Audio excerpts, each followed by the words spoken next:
Muitíssimo bom dia, boa tarde, boa noite. No último vídeo falei um pouquinho sobre o que é uma empresa e por que a sua existe. Nesse vídeo a gente vai um pouquinho além, né? Porque não é só de propósito que vive uma empresa ou um organismo. Então, um animal, por exemplo, ele pode querer subir numa árvore e ele pode subir nessa árvore de várias maneiras, né? Ele pode escalar, ele pode pular, ele pode voar. Então, imagine que a sua empresa tem um propósito, imagine que a sua empresa tem o que ela faz, mas como que ela faz isso, né? Então, da última vez a gente falou sobre, por exemplo, democratizar a alimentação saudável e a hidratação, e a gente falou sobre fazer isso com saladas. Mas como que a gente entrega isso? Então, um organismo, ele tem uma personalidade, né? Uma empresa, se ela fosse um ser, ela tem uma personalidade. E essa personalidade, ela se reflete nos nossos valores. Eu já refleti muito sobre o que nos ensinam na faculdade de administração, engenharia de produção e etc., sobre teorias de negócios e missão, visão, valores, aquelas coisas. Para mim, valores é uma das que continua, mesmo eu tendo limpado muitas coisas que eu considero hoje opcionais para as empresas terem. Para mim, propósito e valores são duas coisas que ficam. Não sei se você já ouviu falar do trabalho do Simon Sinek. Ele fala do círculo dourado ou do Golden Circle. Ele tem um vídeo famoso que é: as pessoas não compram o que você faz, mas por que você faz. Então, nesse círculo dourado tem por que você faz o que você faz, como você faz e, finalmente, o que você faz. Eu gosto dessa referência que o Simon Sinek traz, mas pelos exemplos que eu vi do trabalho dele, eu gosto de interpretar esse como um pouquinho diferente. Então, deixa eu dar um exemplo. Vamos supor que você tem o propósito de reduzir a desigualdade social no Brasil. E você faz isso através de democratização do acesso ao dinheiro. Você cria moedas complementares dentro de uma comunidade, você dá crédito a baixíssimos juros ou coisa do tipo. Então, isso é por que você faz, isso é o que você faz. Mas como você faz isso? A sua empresa pode ter uma cultura de competição interna muito forte. Você pode cultivar a ideia de indivíduo, né, onde o melhor cresce, o pior automaticamente sai. Você pode ter remuneração variável individual, você pode ter uma avaliação de desempenho muito objetiva que dá notas. Você pode ter uma estrutura hierárquica bem definida com protocolos de comando e controle muito claros. Você pode ter até um programa onde você engaja a sua equipe comercial ou de atendimento ao cliente, de bater porta a porta e semear a ideia de que os bancos comerciais têm uma agenda para ferrar com a vida deles e fazer com que eles venham, depositem o dinheiro em você ou, enfim, comecem a usufruir dos seus produtos ou dos seus serviços. Então, essa é uma empresa que cultiva a competição. Essa é uma empresa que valoriza a competição e se organiza dessa maneira. Essa é a personalidade desse ser, né? É um ser competitivo. Você pode fazer uma empresa que tem exatamente o mesmo propósito, que entrega exatamente o mesmo produto ou serviço, mas que se estrutura de uma forma totalmente diferente.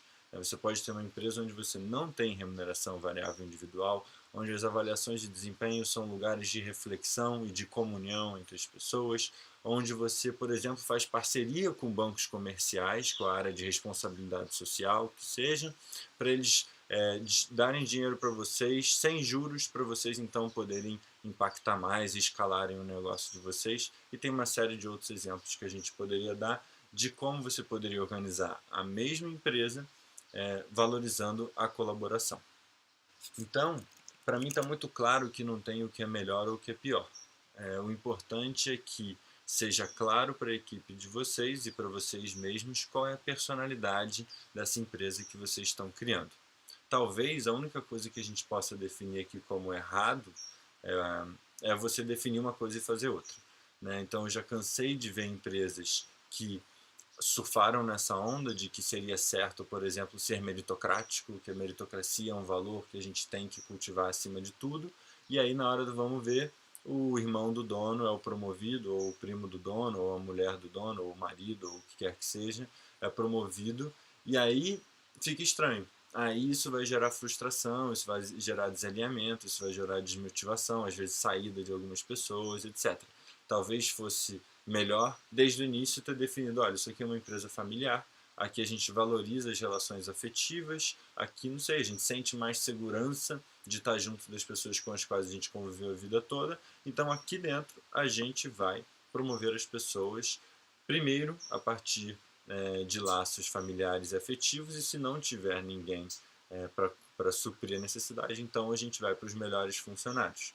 Não tem problema nenhum você definir isso. Para mim, o problema é quando você diz uma coisa e você faz outra.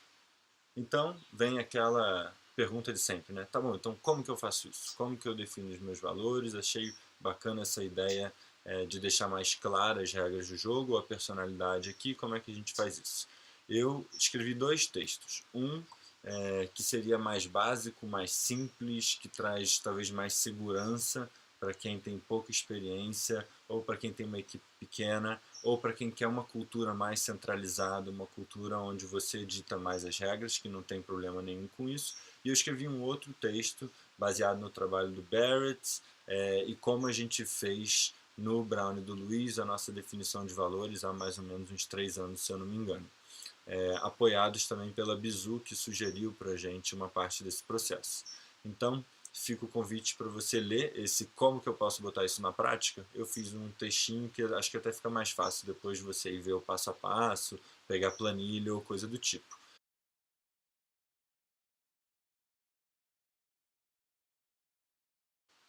Beleza, então você definiu os seus valores, legal.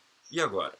Bom, primeiro, acho que faz sentido a gente avaliar se esses valores fazem sentido, né? Ou seja, meus valores são bons? O que eu defini como valor é bom?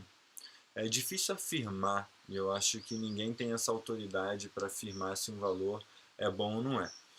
Mas eu acho que tem alguns exercícios que a gente pode fazer para checar se faz sentido isso ou se no final das contas a chance é que isso vai acabar na parede com ninguém respeitando ou num relatório dentro da gaveta.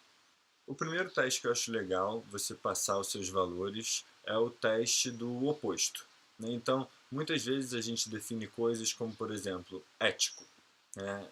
Ética é um dos valores da nossa empresa. É, eu acho meio estranho uma empresa ter como valor a ética, não porque eu não acho importante isso, mas justamente porque eu não vejo como é que uma empresa pode valorizar ser antiético. Então, se o seu valor não tem um oposto, isso não é para mim a personalidade da sua empresa. Isso é como você dizer assim, eu sou um ser humano e eu valorizo respirar. Todo ser humano valoriza respirar, a gente precisa disso para viver. Então, acho que, por exemplo, cumprir leis ou ética, você nomear isso, geralmente não faz tanto sentido com algumas ressalvas. Então, por exemplo, se você valoriza a orientação a resultados, você poderia valorizar ter a orientação a processos, né? Se você valoriza o espírito empreendedor, você poderia valorizar o respeito à ordem. Se você valoriza a colaboração, você poderia valorizar a competição. Então, esses são valores que para mim fazem sentido, porque você está dizendo, olha, galera, a gente vai por aqui, geralmente a gente não vai por aqui. Aí eu acho que é um valor que faz sentido. Se você chegou em algum valor, como por exemplo ética ou respeito, que seria para mim muito difícil pensar numa empresa que valoriza o contrário, né? Bater no peito e falar assim, não, nós valorizamos o desrespeito. Aqui dentro, no dia a dia, é importante que você trabalhe desrespeitando o cliente, os fornecedores, seus colegas, etc. Se você chegou a um valor como respeito, para mim, duas coisas aí podem ter acontecido. Você trabalha num segmento de mercado ou dentro de uma empresa que está passando por um trauma ou passou por um trauma. Então você imagina as empresas da Lava Jato, as empresas do segmento de óleo e gás, as empresas do segmento de construção civil. Essas empresas hoje estão passando por momentos de questionamento dos valores que, assim, não tem tanto problema com o produto, com o serviço delas, isso é outro assunto. O que está dando bug é no próprio sistema operacional, né, nos valores que ditam as regras dentro daquele organismo. Então, talvez nesse sentido, se você acabou de passar por um trauma desses, ou se você está dentro de um mercado onde, via de regra, historicamente, vamos dizer assim, as pessoas lá são, as empresas lá agem de maneira corrupta, então talvez faça sentido você pregar essa bandeira da ética e falar, não, aqui nós trabalhamos de maneira ética. Uma outra hipótese se, por exemplo, você chegou a respeito, né? Respeito, aí eu falei assim, tá bom, eu não valorizaria desrespeito, mas tem alguma coisa que vocês querem cuidar aí quando vocês falaram respeito. Uma hipótese é, por exemplo, se na sua empresa existe uma diversidade muito grande dentro da sua equipe, de idade, de gênero, de raça étnica, de background cultural, social, ou o que quer que seja. Às vezes você tem uma diversidade muito grande, é, e aí você está tendo dificuldade ali dentro de lidar com tudo isso, e os seus próprios funcionários talvez tenham definido como respeito. Respeito é uma coisa que a gente valoriza aqui dentro. Lá no fundo, talvez eles estejam se sentindo desrespeitados, né? O que me parece é que nesse caso vocês podem fincar a bandeira da diversidade. Nós valorizamos a diversidade. Por que eu acho que isso pode ser mais rico para a sua empresa? Porque se a gente valoriza o respeito, isso não quer dizer lá muita coisa, eu acho, porque é meio óbvio, de novo, é que nem ética, né? A gente não vai valorizar o desrespeito. E, no melhor dos casos, você vai ser respeitoso. Se a gente valoriza a diversidade, a gente acredita na potência que tem botar pessoas com visões diferentes, perspectivas diferentes, experiências diferentes sobre a vida na mesma sala para conversar. Então, não sei se fica claro isso, mas acho que volta a um tema que eu falei no outro vídeo. Acabar com a fome é muito diferente de democratizar a alimentação. Então, o respeito, me parece que a gente está querendo tampar um buraco. Tem uma coisa ruim que a gente quer tampar. Se a gente valoriza a diversidade, isso pode nos levar para um monte de outros lugares. Então, se você definiu como valor algo que parece que o contrário não é algo que seria possível um valor, eu ficaria de olho nisso. Talvez faça sentido mesmo você fincar essa bandeira, porque no seu mercado, ou historicamente na sua empresa, isso é uma questão, então você quer nomear isso, pode fazer sentido. Ou talvez tenha alguma outra coisa aí mais profunda que você quer expressar e você está usando essa palavra para expressar.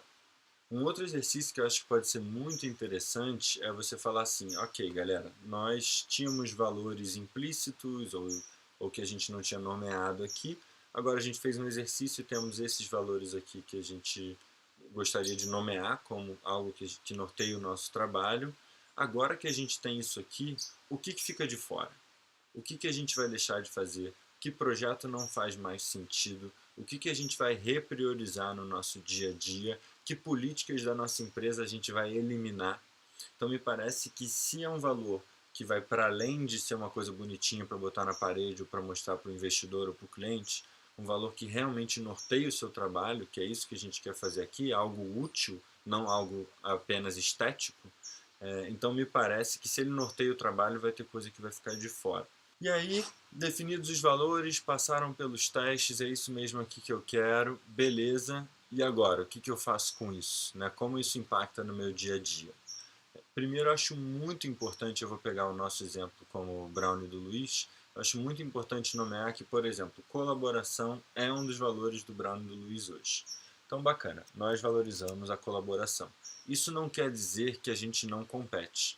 O Brownie continua sendo uma entre várias opções de sobremesa. O Brownie do Luiz continua ocupando um espaço e tem concorrentes ocupando outros espaços na mesma gôndola.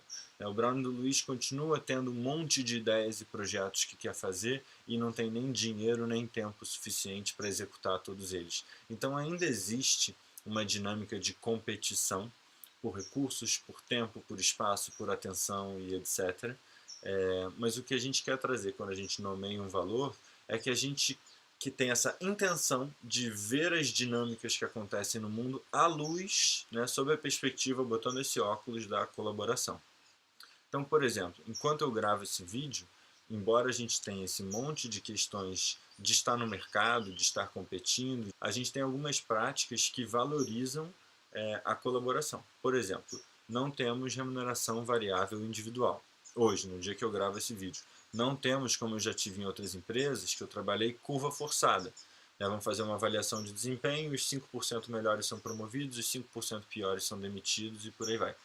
Tem um escopo claro de trabalho para cada um, mas não tem uma divisão muito clara Então, se precisar, eu vou para o comercial, se precisar, eu vou pagar conta, se precisar, eu vou para o cartório, embora isso não esteja dentro das minhas funções. Está muito claro para a gente que ela tem um escopo de trabalho, mas às vezes o atacante volta para a defesa no final do jogo para aumentar as chances de não levar gol.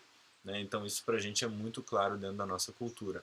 Apesar da gente dividir o espaço de ponto de venda com outros concorrentes, por exemplo, dentre várias outras coisas, a gente tem cada vez mais pensado em dinâmicas onde a gente pode colaborar com o nosso concorrente, talvez abrindo a nossa cozinha para ele produzir junto com a gente, talvez distribuir para esse nosso concorrente, talvez vender para ele, talvez comprar juntos ingredientes, talvez comprar juntos embalagens. Né? Então tem diversas formas que a gente pode pegar uma pessoa que a gente poderia ver como um inimigo e, de alguma maneira, criar dinâmicas onde nós ganhamos dinheiro juntos. E isso é algo que a gente agora está começando a trabalhar melhor. Isso são alguns poucos exemplos de como a gente vê como a colaboração impacta o nosso dia a dia. E aí o que eu acho que é muito importante dizer é que até porque nós somos seres humanos, a gente tem um trabalho de desenvolvimento pessoal, nós também somos egóicos e nós também nos sentimos inseguros, etc. É uma intenção que a gente tem de trabalhar de maneira colaborativa. Nem sempre a gente conseguiu honrar esse valor na sua máxima, assim como a gente tem o valor do amor, que é algo muito difícil de no dia a dia a gente conseguir não só tangibilizar, mas viver de fato. Então, beleza, defini meus valores, eles fazem sentido, eles já estão impactando o nosso dia a dia, mas eu não sei como ancorar isso. Eu escrevi isso na parede, mandei num e-mail, sei lá o que eu fiz, mas o que eu posso fazer para que eu catalise o processo dele ser absorvido por todos? Então, tem algumas práticas muito bacanas que eu já vi por aí, eu já li por aí. Rodas de conversa. Então, tento rodas de conversa, por exemplo, vamos falar sobre colaboração, o que é colaboração para cada um aqui, onde você está sendo colaborativo na sua vida, fora daqui, onde você vê colaboração aqui dentro, onde você não vê colaboração aqui dentro, onde você vê que a gente está ferindo esses nossos valores. Já vi até empresas que têm uma possibilidade de qualquer funcionário levantar uma bandeira e falar, galera, precisamos fazer uma reunião porque o nosso valor X está sendo ferido ou o nosso propósito Y não está sendo cumprido por conta dessa atitude. E eles de fato fazem reuniões para conversar sobre isso e endereçar essa questão e ver o que fazer depois. Há muitas empresas que estão fazendo avaliações de desempenho em cima dos valores da própria empresa, que eu acho bastante interessante. Há um exemplo muito legal das Zappos. A Zappos trabalha muito bem os valores dela. E tem um exemplo que eu acho muito legal, humildade é um dos valores das Zappos.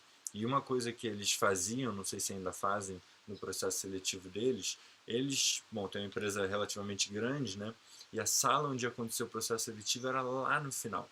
E eles botavam no caminho, sem os candidatos saberem, funcionários de todos os níveis, tipos, gêneros, etc. E já fazia parte do processo seletivo como as pessoas andavam da entrada da empresa até o final. Então você imagina, historicamente, a gente desvaloriza muito, inclusive economicamente, o trabalho da limpeza, né, do cuidado com o ambiente. Um trabalho que é tão importante e sem o qual eu nem sei como é que a gente poderia trabalhar. Né? E aí, o que o pessoal das Apos faz? Bota pessoas que cuidam da limpeza das Apos no caminho desses candidatos. Se eles passam de nariz em pé e nem olham, eles já estão sendo avaliados naquele momento. Se a pessoa para e dá bom dia, por exemplo, isso já impacta. É claro que isso é parte de um processo todo, né? Mas é muito interessante ver no processo seletivo como é que a gente já pode, até de maneiras não nomeadas, ver se aquela pessoa compartilha os valores que a nossa empresa tem. Na minha experiência técnica, né, o como fazer as coisas, como cozinhar um brownie, como instalar uma placa solar, esse como ele é muito mais fácil de aprender do que os valores que aquela empresa compartilha, né, os valores que aquela empresa, a personalidade que aquela empresa tem. Então tem muita gente que fala isso, contrate valores e treina técnica depois. Então, nos processos seletivos, para mim, tem sido muito importante o processo seletivo em si, respeitar os valores da empresa, e também no processo seletivo avaliar como é que as pessoas estão ali em relação a ele. E a última prática que eu acho que é muito tranquila também de se botar no dia a dia é, nas decisões, fazer uma matriz de valores, né? Então, você pode, sei lá, fechar a fábrica, deixar a fábrica aberta ou terceirizar a produção. Sei lá, estou inventando qualquer coisa. E aí você bota seus valores aqui e você pode avaliar as decisões que você tem para tomar, as escolhas que você tem à luz dos seus valores, até dando notinhas mesmo. Você pode dar notinha de 0 a 10 para cada um dos valores, para cada uma daquelas opções. E isso pode nortear a conversa. Também é algo que é muito interessante até para a gente deixar cada vez mais claro o que a gente quer dizer com cada um dos valores. Os valores, dentro desse assunto de como, né, como essa empresa funciona, eles são o que há de mais sutil, eles são o que está lá embaixo no iceberg, aquilo que a gente muitas vezes não vê, mas é o que sustenta aquele iceberg. E aí depois tem algo que é bem mais prático, que também contribui muito para a gente conseguir trazer coesão na nossa equipe, para a gente deixar claro como as coisas funcionam. Então é quase como se os valores fossem as 4 linhas do campo de futebol, né? Então, fora daqui o jogo não está acontecendo, o jogo só acontece dentro dessas 4 linhas, bacana, mas assim, como é que eu ganho cartão amarelo, como é que eu ganho cartão vermelho, o que é falta, o que não é, o que é impedimento, ou dentro do ambiente da empresa, quais as regras, ou os acordos, ou o processo para se contratar, o processo para se demitir, qual é a estrutura organizacional dentro dessa empresa, como é que funciona a licença maternidade, licença paternidade, férias, como é que funciona o uniforme, uma série de coisas que são regras do jogo, que são como aquele jogo funciona, que varia de empresa para empresa, e que na minha experiência, se a gente não deixar isso claro, muitas vezes a gente vai ter problemas, porque cada pessoa vai entender uma coisa. Né? Então, eu trabalhei numa empresa que deixava eu quebrar minhas férias do jeito que eu quisesse. Aí o cara do DP vai falar assim, não, você tá doido, cara. O departamento pessoal, né? O cara do departamento pessoal fala, não, você tá doido, cara. A lei é a seguinte, a lei é que não pode quebrar férias. Ele fala, pô, mas eu trabalhei numa multinacional que quebrava férias. Podia fazer 15-15 ou 20-10. Então, assim, nenhuma regra é dada. Né? O que é importante, eu acho, é a gente definir isso e deixar explícito, deixar claro. Você precisa definir valores? Você precisa escrever um manual da sua empresa, um livrão, uma bíblia, o que quer que seja? Não necessariamente. Mas na minha experiência, o que acontece muitas vezes é que a gente, ao não definir, as pessoas vão assumir coisas. Ao assumir coisas, a gente vai ter conflitos, a gente vai ter culpa, a gente vai ter inveja, um monte de coisas podem acontecer na empresa, que é o que o Richard Barrett chama de entropia cultural, ou seja, toda a energia que um sistema gasta só para se manter no estado onde está, né? A gente, por falta de clareza, vai ter que gastar um monte de tempo e o emocional também para conseguir simplesmente deixar os pratinhos rodando.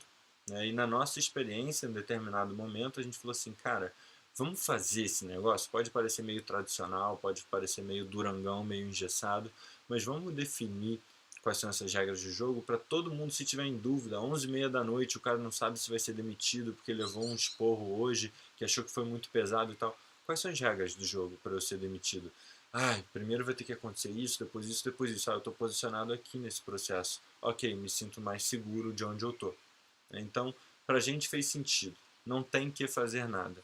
Mas para a gente, principalmente na medida em que a empresa foi crescendo, foi importante a gente definir não só os valores, mas também as regras desse jogo. Eu escrevi também um artigozinho aqui no Medium, e o link está aí abaixo, onde eu compartilho alguns exemplos de empresas, de manuais de empresas ou de handbooks, eu tenho vários nomes para isso, e também compartilho algumas perguntas que eu acho que podem ser úteis para você responder, caso você queira fazer isso dentro do seu ambiente empresarial. Basicamente, o que eu queria trazer aqui nesse vídeo são esses dois pilares, nessas duas coisas que sustentam a personalidade da empresa, os valores e os acordos. Eu convido vocês a fazer esse exercício e me dizerem como é que foi para vocês, se estava claro, se não estava. E a gente vai continuar essa conversa, então, pegando o assunto societário, que é, para mim, ao mesmo tempo, uma das maiores potências que toda empresa tem, e também um dos maiores pontos de atenção, porque é o que destrói muitas empresas também. Então, tamo junto, espero que vocês tenham gostado e até a próxima para falar desse assunto tão importante.